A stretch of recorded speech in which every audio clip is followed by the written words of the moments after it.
राम। आप सभी यहाँ पर आए उसके लिए बहुत बहुत धन्यवाद। नववर्ष की आप सभी को बहुत बहुत शुभकामनाएं।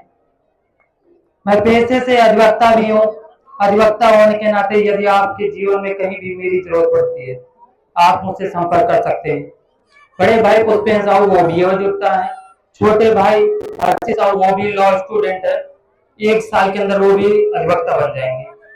अब बात रही पंचायत चुनाव की, तो इस बार बड़ों के आशीर्वाद से मैं ग्राम पंचायत जबरौली का प्रधान पद प्रत्याशी हूँ। मेरी कार्यशैली से शायद हर व्यक्ति परिचित है। मैंने सदैव प्रयास किया है यदि कोई व्यक्ति मेरे पास आया है मैं उसकी मदद कर सकूं। बात पंचायत चुनाव की नहीं है। पंचायत चुनाव तो अभी 6-7-8 महीने पहले तय हुआ कि मैं लड़ूंगा। मेरी कोई खास इच्छा नहीं थी। मैं जब छोटा था तो पिताजी कहते थे कि जिस तरीके हम दद्दू गांव का कोटेदारी कर रहे हैं, प्रधानी कर रहे हैं, सेवा कर रहे हैं, उस तरह तुमको भी करना है। तो हम भी मन बनाए थे अपना कि हाँ भाई हम भी यही करेंगे। धीरे धीरे समय आता गया।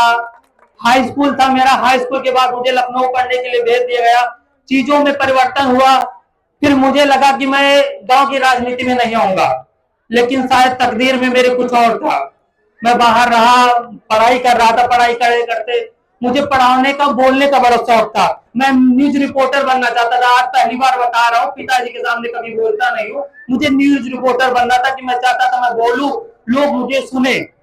तो न्यूज रिपोर्टर बनने के शौक था। फिर मैंने कहा ये भी नहीं यार, शायद घर वालों को पसंद नहीं आएगा। तो मैं पढ़ा और टीचिंग करने लगा। मैं इंग्लिश स्पोकन ट्रेनर भी था। मैंने बहुत सारे लोगों को इंग्लिश स्पोकन ट्रेनिंग दी। उसके बाद जब लखनऊ में पढ़ाई की, पढ़ाई करने के बाद मोहनलालगंज में इंस्टीट्यूट खोला। कोरोना के टाइम में वो भी बंद हो गया। फिर चीजें में परिवर्तन हुई, गांव की राजनीति हुई। मुझे खुलकर तब राजनीति में, मतलब मेरा नेचर क्या था, पहले से पिताजी ने सिखाया था कि जितनी हो सके लोगों की मदद करो। वो तो करता ही रहता था। मेरा सपना ही था लोगों की मदद करूं। जब पहला उपेंद्र हत्याकांड फर्जी हम पे लोगों पर लिखा गया, तभी से मुझ में परिवर्तन आया कि जब राजनीति के लिए इतना कुछ झेला ही दे रहा है, क्यों ना राजनीति होता है। प्रधानी के लिए सब हम लोगों ने झेला, प्रधानी लड़ा जाए। तो मैंने सोचा बड़े पापा को लड़ाया जाएगा, लेकिन उनकी इच्छा थी कि अब मेरा मन नहीं है इतनी दौड़ भाग करना, मेहनत करना, मेरे बस की बात नहीं। उन्हीं के ये वर्ड थे। तो घर पे विचार हुआ, विचार होकर मुझे लड़ाया गया। तो मेरा कोई बहुत ज्यादा प्रयास पहले नहीं था कि प्रधान बनूं। अब आप सबका आशीर्वाद रहा तो मार्च अप्रैल में प्रधान बन के आपके सामने इसी तरह बात करूंगा और आप सबकी सेवा करूंगा। मैं प्रधान बनूं ना बनूं वो तो भाग्य की बात है, लेकिन आप सबका सहयोग रहा तो बनूंगा जरूर। और मुझे पूरा विश्वास है आप सबका सहयोग मुझे मिलता रहेगा, क्योंकि जिस तरह मैं बाहर निकलता हूँ लोग मुझसे मिलते हैं, मुझे अकेले अपने घर पे बुलाते हैं, बैठ के बात करते हैं। लेकिन एक बात मैं यहाँ के आप सबको बिल्कुल भरोसा दिलाता हूँ, मैं किसी के साथ गलत नहीं होने दूंगा। प्रधान बनूं ना बनूं वो अलग की बात है। जब आप मेरे घर आए, मेरे द्वार आए, मुझे फोन करके यदि आपने कोई मुझसे मदद मांगी, कोई भी अधिकारी हो, कोई गांव का कितना बड़ा गुंडा काहे ना हो, मैं बोलता हूं कितना बड़ा गुंडा काहे ना हो, वो आप यदि गलत नहीं है वो आपके साथ गलत नहीं कर पाएगा, इसकी गारंटी मैं लेता हूं। बस आप मेरे द्वार यदि मदद लेने आए, आपकी मदद की जाएगी जल्द ही। हाल में गांव का एक गुंडा अपने आप को बहुत बड़ा गुंडा बनता है। उसने 4 लोगों को फर्जी चोरी के मामले में फंसाने का पूरा प्रयास किया। जब ऐसा मामला आया तो मुझे फोन आया कि ऐसा ऐसा मामला है भाई, मेरी मदद करिए। मैंने कहा ठीक है सर, चौकी चले जाना। मैंने दरोगा साहब को फोन किया, ऐसी ऐसी बात है, ये फर्जी फंसा रहा है। तो जब 11 बजे वो लोग चौकी पहुंचे तो उसकी वही तरफ से जो गुंडा था उसकी तरफ से फोन किया गया दरोगा को, वो दबाव बनाया गया कि लोगों को मारो पीटो लाठी डंडे मारो। मुझे फोन गया 11 बजे क्यों, अंदर बैठा लिए गए। मैं वहां पर पहुंचा। मैंने दरोगा से एक बात नहीं बोला, मैंने सिर्फ कुर्सी निकाल के बैठ गया।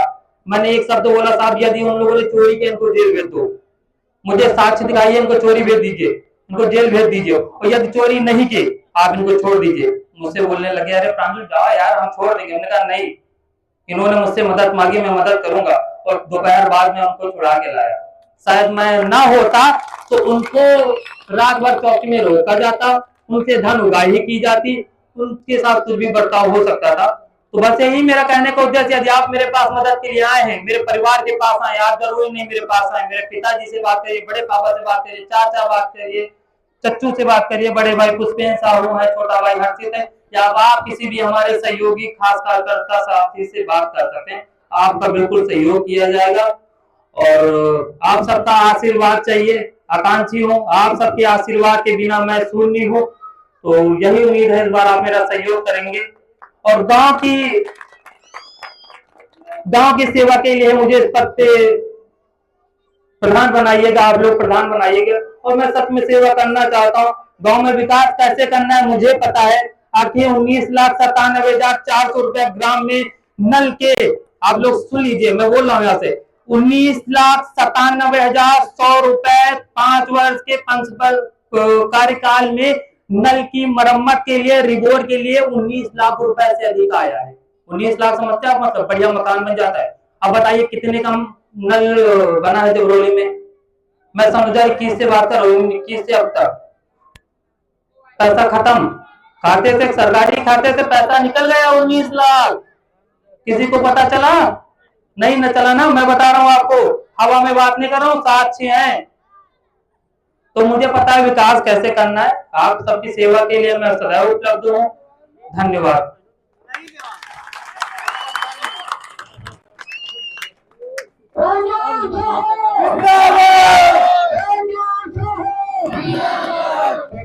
सही रहा।